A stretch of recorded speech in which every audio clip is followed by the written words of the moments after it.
Hey everybody, how you doing? Joe and Tasha here from the Scruffy fam. It's been a while since we last posted a video, a little over 2 years, and a lot has happened. I think the last video that we posted was talking about the time we spent in the NICU with our daughter Shiloh. She's actually a little over 2 now, and if you can't tell, we're expecting another 2. So we're pregnant with twins, having a boy and a girl.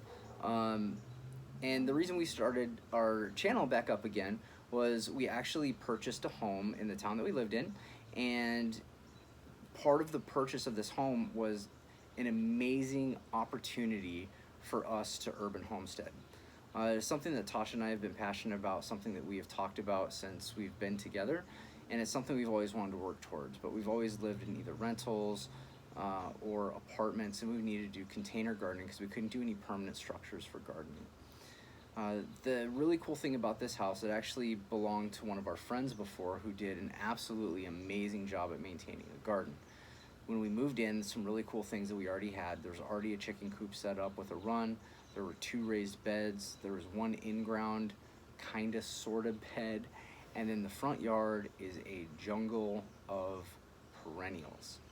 Oh my goodness. You'll see in the tour that I did of just the walk around that there are a ton of perennials. I don't think you can understate that. Some other things that happened in that time is, like I said, we bought this house. We also started a nonprofit jiu-jitsu school here in our town, and Tasha is now working for the university in Madison for one of the study groups that's there. And so a lot of things have happened in the last 2 years, and I have moved to being a stay-at-home dad and running the nonprofit martial arts school. So a little busy.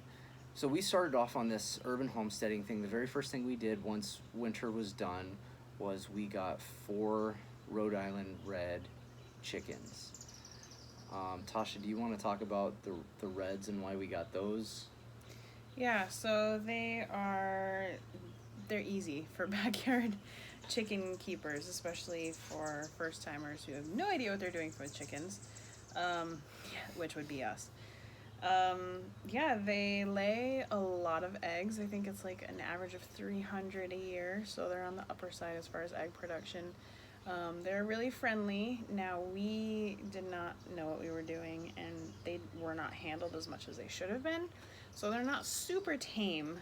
Like they won't just come up and sit in our laps. But if we have to pick one up, it's not like they're attacking us either. So it works for now. They get pretty big, so if we were able to do so, they could be a dual purpose meat and egg laying bird. But also they're really good with winters, which here in Wisconsin, we can get down into some negative degrees, and I really wanted to make sure that we were not going to lose chickens from that. Now, I was not really counting on the heat wave we have currently, but they're actually doing really well with that too. We haven't had any distress or anything.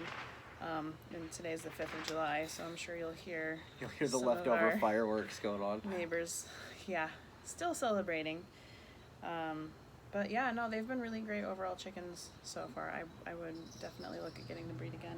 Yeah, absolutely. And we actually got our first egg. We ate it for breakfast today. We were really excited, and we found it in their run, not in their coop. So we've got the fake eggs in there now. We've got some nesting boxes, and we're really excited. We're not quite at the 20 weeks, so we think we had an early layer that may have just been a fluke, and then it got hot. It's really hot. Like, it doesn't normally average in the 90s here in Wisconsin at this time of year, and we're averaging in the 90s. Wednesday is 93. Yeah, which is rare for here. And still humid. And that's still humid. Yeah, it's really humid right now. We're on a front porch, and it's humid. So we just wanted to let you guys know where we're at, what we've been doing. We also have some videos of us harvesting some things from our spring bed. We did quite a few different vegetables in there. We did before it got hot. Yeah, before it got hot. And we did what did we do? What was the method that we did? The square? Yeah, so we're doing square foot gardening in all of the beds. One of them, strict square foot method, like we actually have each square marked off with string, and then the other ones are just kind of eyeballed. But yeah, it actually worked out really well. We got a lot of food out of, I think it's a 6x4, Mm-hmm. that bed right next to our chicken coop. Yeah, and we've been harvesting from it. The heat is slowing down some stuff, but nothing is quite bolting and officially given up yet. So Yeah. yeah, it's doing pretty well. Yeah, and so far out of that, we've gotten radish, spinach, Yep. beet, onion. Constantly, the snap peas are going like crazy. Yeah. Those are doing really well. Not smacking my wife on the forehead. That was a mosquito. Um, we have carrots in there right now. So it's been doing really well. And then something else we did for the very first time was potatoes. And our potato bed, oh my goodness. I had no idea what to expect. Yeah, I did not realize potato plants got so big. It's huge. I mean, huge. Yeah. They're doing really well, though. They're doing really well, and we're really excited to harvest those. And they're flowering now, so we should be able to... they should start dying back here in the next week or two, and then we'll see the kind of harvest that we actually got from it. I'm really excited. I've kept myself from digging in the bed because I don't want any spoilers. I want to know when we... Absolutely. And the only other things we had in the front yard with all the perennials was a bunch of strawberry. And everywhere. It was like a weed out here. And it was a constant fight with the chipmunks and the squirrels and the birds to get the strawberries before they did. And so we had some of those. And then we have a massive mulberry tree in our backyard. And kind of an epic fail on my part was I built the dog run underneath the big shade tree that happened to be a mulberry tree. And Chief got into it. He's my yellow lab. He's 1 year old. And he ate a couple cups of mulberries. And then I had to clean that up. So we're going to actually adjust that and change his run. And we'll actually record that so you guys can see what we're doing for that to give us the availability to harvest more of those mulberries. So far we've made some syrups and jams with that. And we're looking to harvest some more. We have a huge freezer bag so far of just mulberries. Of just mulberries, and that was just on like an eighth of the tree that wasn't in the dog run. Yeah. Then we put a tarp down, and I'd go out, I'd put the tarp, and each morning I'd collect them, and then we clean them and process them. So, but guys, this is just a quick video to give you an update of where we're at, what's been going on. We'll attach some other videos of our harvesting of the beets and onions and some of the stuff we did with that.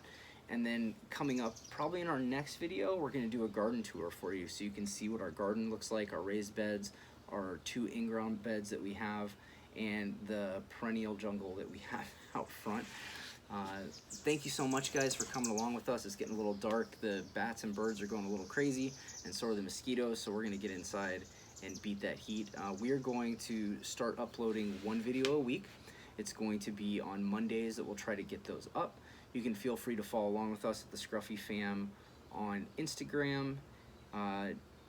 Don't think we're going to have our Facebook page up again. It'll just be our Instagram. It's at the Scruffy Fam.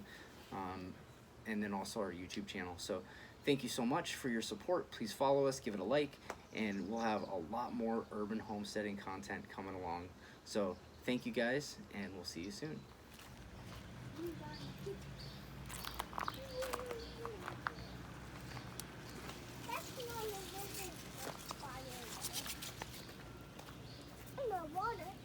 Not bad.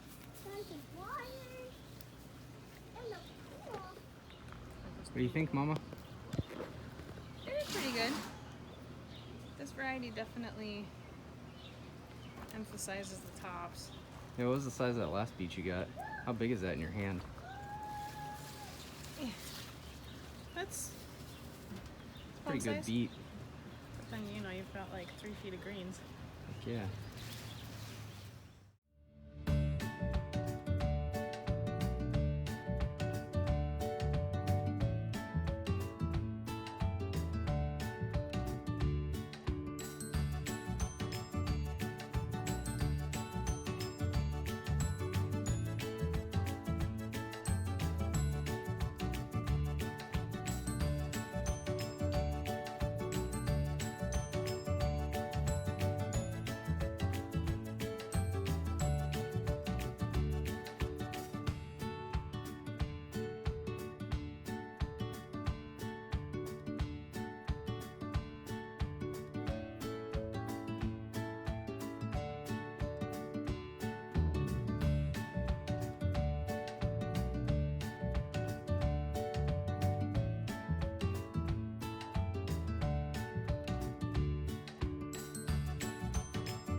hey, what's up guys, 4th of July.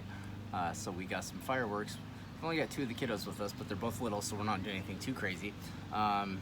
We just got like this little $20 pack of fireworks that we're gonna do for the kiddos. You know, like the old standard sparklers. And last year the kids really liked these little snap pops where you throw them and pop on the ground. I think the next little thing we have are these little flashing fountains that just shoot up a bunch of sparks real fast. I think the biggest thing we might have are like these things. I think these are the biggest. We've got a couple of these. We got a couple boxes like this. And then we got this little box here. So we got a couple little things here that we're gonna do for the kiddos. Should be a lot of fun. So let's see.